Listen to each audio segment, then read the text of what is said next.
Hi everyone, it's Sam, NFTstatistics, and this is your Proof Daily NFT Countdown.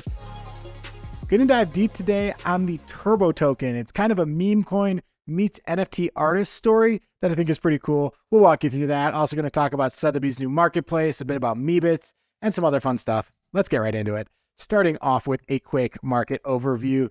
Volumes were down a small bit relative to the day before. Unique users up a small bit, still not really in a great place. I think, as we talked about yesterday, it's really all about gas with unique users. A couple days ago, the average gas fee per transaction on Blur was nearly 0.025 ETH. Now it's down below 0.02 ETH, but it's still a lot. I think that keeps a lot of users away. Pepe rallied sharply, up 72%. Current fully diluted valuation, $700 million. Congrats to everybody who's involved there. I'm not, but congrats to you if you are.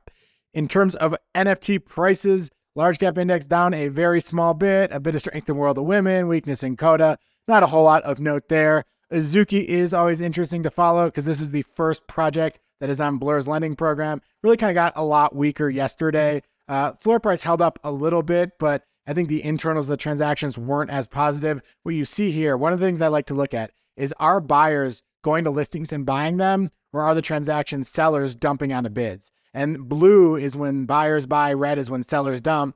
And what you can see is, 3 days ago, 2 days ago, 75 to 80% of the trades were buyers often on leverage going and buying NFTs. Yesterday, that completely reversed. Something like 80% of all trades were sellers dumping into bids. I do think that this project is supported because of incentivized bidding and incentivized lending and people getting leverage. But net, I don't think it's quite as stable of a situation as we had before. Meebits were pretty much flat, but I wanted to talk about Meebits because they did some cool stuff. The first thing they did was they changed the picture. The way it looks on Blur on OpenSea is different now. It kind of has that Yuga purple background. The other thing, though, is if you look at these two examples here, pretty much all the color tones change. So kind of a different kind of color palette that it feels like the new ones have, or at least a different interpretation of the color palette for the voxel files. The other thing is if you go and look at a Meebit on OpenSea, you can switch it from 2D to 3D. And once you go to 3D, it also gives you a mood. This one is Meebin, that's the mood, and it's dancing, doing fun stuff. I think it's kind of a cool way, a cool iteration of the Meebit. It feels like a nice way to display this art. You don't only Meeb, though. You can have other kind of traits or other verbs that you're doing. You can be swooning, GMing, chilling, spicying, GN, heated. They have a whole bunch of different ways. You go to a Meebit's website and you say, I want this Meebit to have these characteristics, and it will change the way that 3D file appears. So pretty cool stuff from them. Here's the tweet from them. It is our second birthday. Our mood is hype, a little dazed, kind of spicy. Meebit 1.2 is here, giving you a new way to bring your PFP to life. So I don't know, that's pretty awesome stuff. Like to see it from Meebits. Midcap index, moving on. Midcap index was down a small bit. A lot of strength in Kid Called Beast, up 23%. Weakness in VV Checks. VV Checks was up for a couple days, so now it's down a little bit. That move in Kid Called Beast, 23% feels like a big move until you see this chart. Then you realize, these things move a lot every single day, so probably not a whole lot to see there. In terms of art projects, only one project in more than 10 ETH of volume. That was Chromie Squiggles. Looking deeper into individual trades, you can see on the top right there, pretty nice, clean Chromie Squiggles sold for 11 ETH, about an ETH above the floor.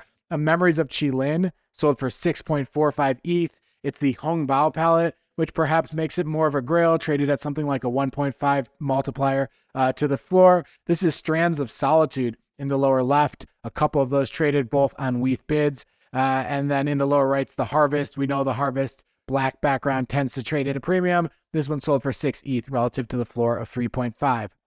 Second thing to talk about, let's dive into Sotheby's marketplace. This is actually from a few days ago, this story, but figured I'd talk about it now because it's interesting stuff. Always nice to see a player like Sotheby's getting more ingrained in the space. Here is the tweet from them. The next evolution of Sotheby's metaverse is here. And they basically are moving kind of into a marketplace where people can collect, sell, and buy different goods that are not on auction with them. A bit of the details. One is that they are featuring a curated list of leading artists. They picked 13. I'll walk you through who those are, but those are the only artists that are selling on their platform. They're trying to display full artist portfolios, which for someone like me who's always trying to find top sales for artists is super helpful because artists will have pieces on Known Origin, on Foundation, on AOTM, on Super Rare. And I think what Sotheby's is trying to do is kind of consolidate that all into one spot. royalties will be enforced, and I believe there's a 2.5% marketplace fee on top of that. Looking at who those artists are, there are 13. 6 of them are Xcopy, Tyler Hobbs, Diana Sinclair, Claire Silver, Sam Spratt, Rafiq Anadol. So really kind of the who's who of top 1 of 1 artists in the game right now. And the way that the platform looks is you have a section which is an overview of the artist, talking about Xcopy, gives their backstory, a little bit about their motivation, other things like that. And then that tab on the right is their artwork, where you can go and you can see all the art that they've made over in their portfolio. Now, what you can see here, though, is that with these Xcopies, none of them are for sale. And I think that that's where this is going to get harder, is are you going to get the sellers to come in, the artists to come in and list them? If you look at Tyler Hobbs, he does have a 1-on-1, and I'm not sure if this is one that he hasn't sold yet or what, but that one is for sale for 600 ETH. But when I looked across the artists, I didn't see a whole lot that were available for sale. So I don't know. It's interesting to see. I think it's a really nice platform, really highlights the art well. I'm not sure we need more marketplaces at this point, but, and I think people are going to be a lot more hesitant to pay some of those fees, but who knows? I mean, I guess the fees are lower than buying on Super Rare or whatnot. So, we'll see how it goes, but nice to see that. And I'd encourage you all to go check that out. Third story to talk about is the Turbo token, Turbo Toad token. Let's go. This kind of really hit me when Carly Riley tweeted about it. She's not much of a shitcoin person, not much of a meme coin person, and said that kind of hearing this story made her emotional and kind of made her want to get involved. So I wanted to check it out. Here's the tweet from Turbo, basically announcing it a few days ago, saying this is the first meme coin created entirely by AI. Read the foundation thread here. And I said entirely from AI, it just says created by AI. There were other pieces that weren't AI that were part of it.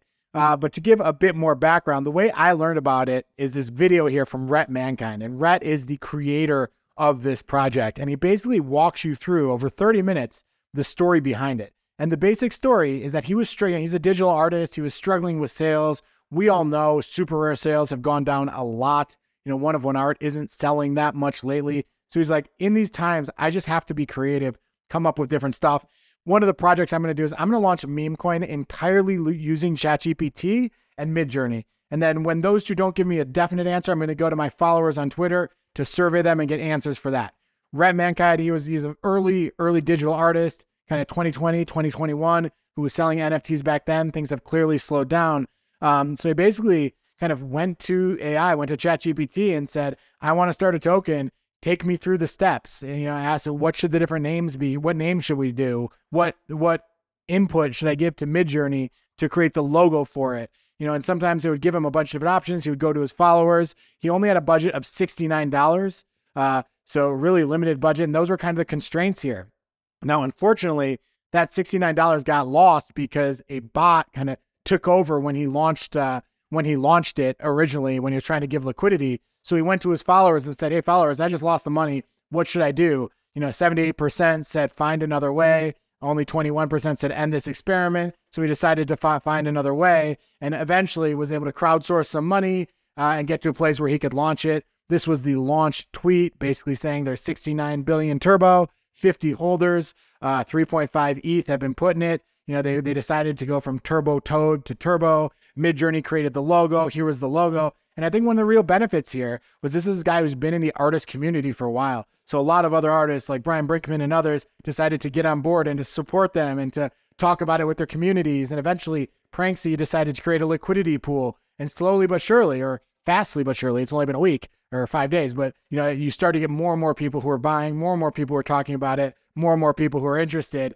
And the market cap, just like that, as meme coins do, got up to $50 million market cap. Now it's since fallen down a little bit, $34 million market cap. But in the video, very emotional. He talks about how this changes his life with his family and how he just did not expect that he would ever take off, not to say become a $10 million token. And here we are now 3.5 times that. So pretty cool, pretty fun story. Then, just to kind of adding on, because this is kind of an artist meme coin, Manifold decided that they're going to now accept Turbo for all the sales on Manifold. So you can go use Turbo now on Manifold. A couple of the takes I thought were pretty interesting. This Arthur Mort, who I believe is a curator at Sotheby's, wrote a really long tweet that I'd encourage you to read. Basically said, yes, this was created using ChatGPT and AI, but really this is about the struggling digital artist. How a lot of people in 2020, 2021 got into this industry and collectors have fallen, prices have fallen. There just isn't as much money to be made. And this was a group of artists kind of coming together around Rhett and building this together. Also, you have Brian Brinkman kind of showing a piece he bought from Rhett back in 2021. Nice to see these old friends kind of unite around it. And just a bit of an example, I asked Brian, I was talking to him, I said, where are we going from here? He said, basically, Rhett will ask ChatGPT about different ideas. ChatGPT will give him a bunch of different possibilities. Then he goes to the community and has them vote on what they should do next. Here's an example saying, what should be the first step, community initiative, government system, et cetera, et cetera. And then the holders vote. There's also an open edition on Manifold. It only costs 1 turbo. So on like 1/1000th of a cent or something like that. And you can go and you can get that open edition. It costs 1 turbo. Try to check it out. I haven't got one because I don't have any turbo. Maybe I'll get some. Although, I mean, the only issue there is the gas fees. That's that's really the biggest issue to convert your ETH to turbo to buy something like that. Last thing to talk about. Let's talk about a couple notable sales.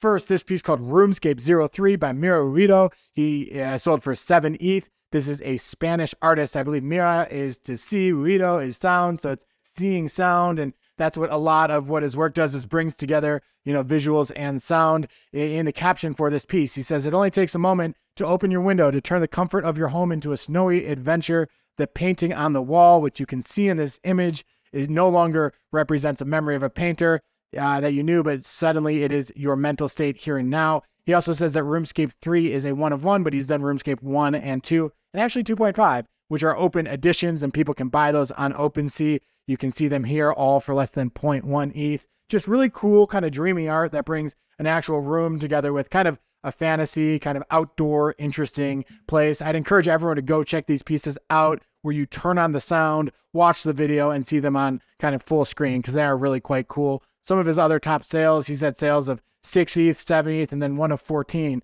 But other than that 14 ETH sale, 7 ETH is really kind of close to this artist's top sales. So congrats to him. A little bit more about him. He's from a small city in Spain, a small town in Spain, studied to be a sound technician, went to art school, and eventually just kind of found his calling as an illustrator, as a designer, and an animator. And he's done work now for Wall Street Journal, Hollywood Reporter, National Geographic, Green Day. I think that's the band. Maybe it's an organization. I'm not sure. Either way, cool stuff. Successful artist. Nice to see. And then the other super rare sale I wanted to highlight was going back to Rhett. I think with Rhett getting all this attention, his work is gaining provenance. This piece here, called A Monolith in a Birch Tree Forest Crossing, sold for 3.237 ETH. Again, this art kind of really brings AI into the picture, combines that with kind of a nature scene. The buyer here was Metagirl. Doesn't have a lot of followers, but basically says, I am meta, don't show me things. If you are meta, I will find you myself. A bit more about Rhett's sales before. He's had sales for anywhere from 2 to 6 ETH, all kind of have this AI digital art feel. You can see some of that work there. And then just a bit more about him. He says that after a near-death experience concerning his health, and that he had a mental existential struggle, started reading Tolstoy, saw the line, since death is inevitable, what's the meaning of life? And he found the answer of hope through exploring, creating, and sharing. Building digital art is really where he has landed. So really just awesome to see the success he's having right now. He also has this collection on Foundation, which I'd encourage you to check out. If you want to buy some of his work, you're not into meme coins, but you like the story, you like this art, here are some of the pieces that he has. Actually, Meme Girl bid on a ton of them. But you can buy a lot of this work for 0.1 or maybe 0.2 ETH or more. But again, check those out on Foundation, because it is pretty cool, 1 of 1 art.